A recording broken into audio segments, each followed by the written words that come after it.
Morning everyone, welcome to A Spine. This is Shivani Saxena. Hope you are very well. So guys, आज की video में हम लोग जानने वाले हैं यहाँ पे चुंबकीय बल और क्षेत्र रेखा के गुण के बारे में। आपको पता है कि 13 चैप्टर का फर्स्ट पार्ट था, हमने डिस्कस किया था। फर्स्ट पार्ट में हमने जाना था चुंबकीय क्षेत्र की तीव्रता, चुंबकीय क्षेत्र क्या होता है, चुंबकीय क्षेत्र रेखा जो होती है वो क्या होती है, तो इसके बारे में हमने डिटेल्स में जाना था। सॉरी। सो आज हम पार्ट 2 जानेंगे और पार्ट 2 में जानेंगे इसकी क्वालिटीज़ के बारे में। ठीक है,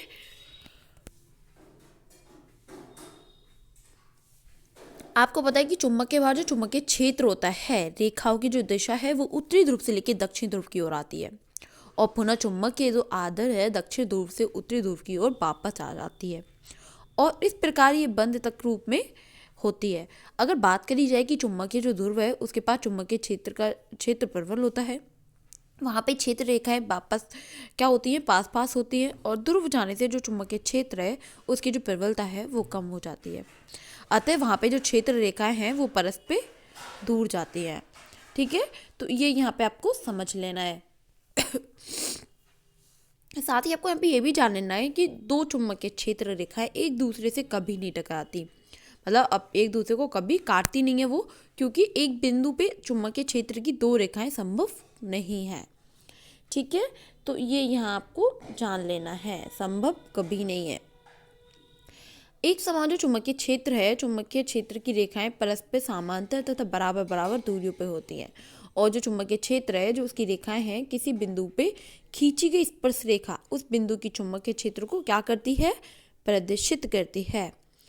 एक किसी स्थान पे जो चुंबकीय क्षेत्र है उसकी जो रेखाएं हैं एक तरीके से क्या करती हैं, संघनता का जो स्थान है उस स्थान पे चुंबकीय क्षेत्र की जो तीव्रता होती है वो क्या हो जाती है, अनुक्रमानुपाती हो जाती है। सो होप आपको बहुत अच्छे से समझ आया होगा। अब आगे चलते हैं और जान लेते हैं विद्युत धारा और चुंबक के प्रभाव के बारे में। आपको पता है कि सन किस में हुआ था आपका 1777। ठीक है, इसमें जो डेनमार्क में जन्मे एक वैज्ञानिक थे, उन्होंने सन ईस्वी में इसकी चुंबक के प्रभाव की खोज की थी। कैसे की थी कि चालक तार में विद्युत धारा प्रवाहित करने पे उसके चारों ओर चुंबकीय क्षेत्र उत्पन्न हो जाता है। जब कंपास को धारा प्रवाह कर रहे चालक के पास लाया जाता है, ठीक है, उसके पास उस कंपास को लाया जाता है और कुंजी को खोलते बंद करते हैं और उसमें प्रत्येक जो कंपास सुई होती है वो विक्षेपित होने लगती है। जब धारा की जो दिशा है वो बदलते हैं तो चुंबकीय क्षेत्र की जो दिशा है वो कभी बदल जाती है। अंततः इससे जो प्रभावित करने पर जो उसके चारों ओर चुंबकीय क्षेत्र है वो उत्पन्न हो जाता है। ठीक है, होप आपको बहुत अच्छे से समझ आया होगा। अब नेक्स्ट चलते हैं और जान लेते हैं फ्लेमिंग के बाएं हाथ का नियम, आखिर ये क्या होता है।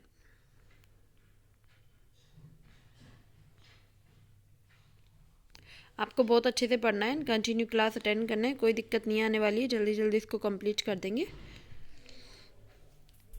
So you can see and आप इसको यहाँ पे काफ़ी अच्छे से समझने की कोशिश करिएगा। ये क्या होता है, आपको पता है कि यदि हम अपने बाएं हाथ का अंगूठा तथा उसके पास वाली जो उंगली है उसको जो इस प्रकार की फैलाएं कि तीनों परस्पर लंबवत हो, तब क्या होगा कि यदि अंगूठे के पास वाली जो उंगली है वो चुंबकीय क्षेत्र की दिशा थी, मतलब, और जो दूसरी उंगली है वो विद्युत धारा, मतलब दूसरी जो माध्यम उंगली है, ठीक है, वो विद्युत धारा की दिशा होती, तो अंगूठा चालक पे लगने वाली जो बल है उसकी दिशा को प्रदर्शित करेगा।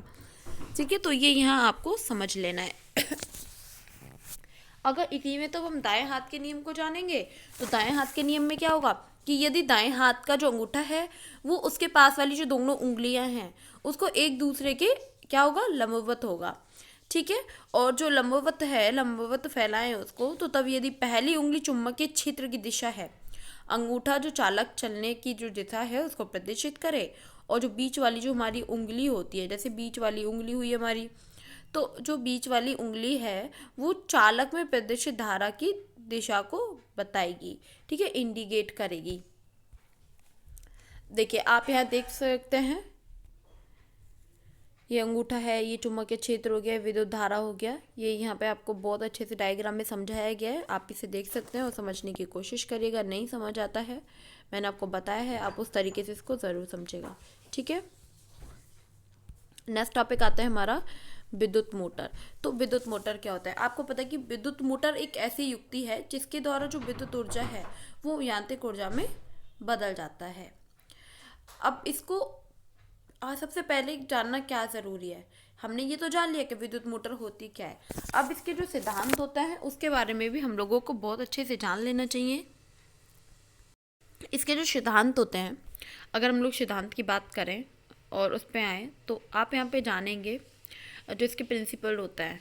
ठीक है, तो उसमें होता क्या है कि जब किसी कुंडली को चुंबकीय क्षेत्र में रखकर उसमें विद्युत धारा प्रभावित की जाती है तो कुंडली पे जो बल है वो युग्म कार्य करने लगता है, और ये बल युग्म जो होता है ना वो कुंडली को उसकी अक्ष पे घूमने का प्रयास करता है। ठीक है, उसको क्या करेगा, उसके ही अक्ष पे उसी को घुमाने का प्रयास करेगा।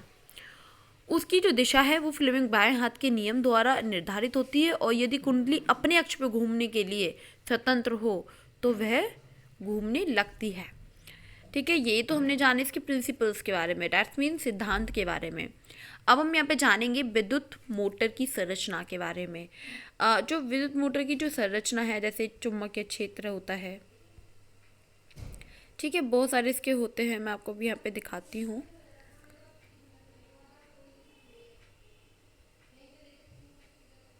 ये तो हो गया आर्मेचर, हो गया आर्मेचर इसके बारे में। हाँ, तो हम जानेंगे यहाँ पे चुंबकीय क्षेत्र के बारे में। फर्स्ट आप यहाँ पे फोकस करिएगा, यहाँ आपको मिलेगा इसके बारे में। आपको पता है, जस्ट मिनट, सॉरी,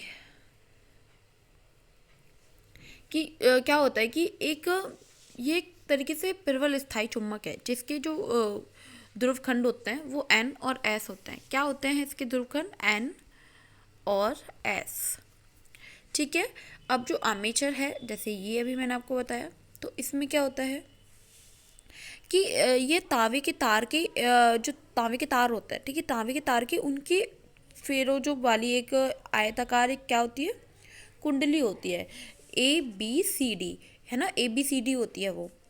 अब ABCD होती है जो गर्म लोहे के जो कोण होते हैं, तांबे के तार को लुटाकर एक तरीके से क्या करता है, उसको लपेट कर बनाई जाती है, और ये कुंडली चुम्बक के ध्रुव N और S के बीच क्या करती है, घूमती है। N और S के बीच, फोकस करिएगा यहाँ पे, N इधर है, S इधर है, उसके बीच ही घूमती है। ठीक है, तो ये यहाँ पे आपको समझ आया होगा हो। और तब हम आगे चलते हैं और यहाँ पे जानेंगे हम लोग किसके बारे में। हम लोग यहाँ पे जानते हैं विभवांतर, जो एक तरीके से विभक्त जो वलय होता है उसके बारे में डिटेल्स में जानेंगे इसके बारे में हम लोग। वो होता क्या है कि जो आपका एक विलय होता है और वो पीतल का एक लगातार वृत्ताकार छल्ला होता है जो दो बराबर भागों में बांटा जाता है। मतलब तब दो भागों में वो बट गया, तो बटा होता है ऑलरेडी, और वह दोनों भाग एक दूसरे से अलग अलग रहते हैं।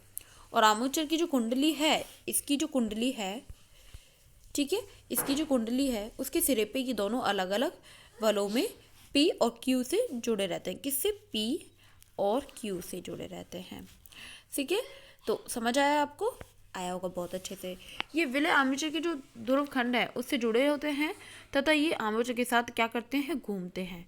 अगर हम लोग 4 पॉइंट के बारे में जाने, जैसे ब्रुश हो गया 4 पॉइंट, तो जो विभक्त विलय है P और Q धातु की जो बनी है, दो पंक्तियाँ होती हैं। आपका कौन सी दो पंक्तियाँ होती है, मैं आपको बताती हूँ। आपका हो गया एक तो A1, ठीक है, A1 हो गया, और जो सेकंड है आपका वो क्या हो गया, A2 हो गया। ठीक है, इसको स्पर्श करते हैं, जिन्हें वृष कहते हैं। क्या कहते हैं? वृष कहते हैं। इन वृष का जो संबंध है वो संयोजक पंचों से होता है, और इन पंचों के में एक बैटरी लगा देते हैं। ये ब्रुश की विद्युत धारा कुंडली में प्रवेश करती है, और जो दूसरे विद्युत होते हैं वो ब्रुश होते हैं उनको बाहर निकालती है। ठीक है, ये यहाँ पे आपको समझ लेना है बहुत अच्छे से। होप आपको बहुत अच्छे से समझ आए। कोई भी दिक्कत परेशानी आप उसको कमेंट बॉक्स में क्लियर कर सकते हैं। आज के लिए इतना ही। Thank you so much, bye bye, take care.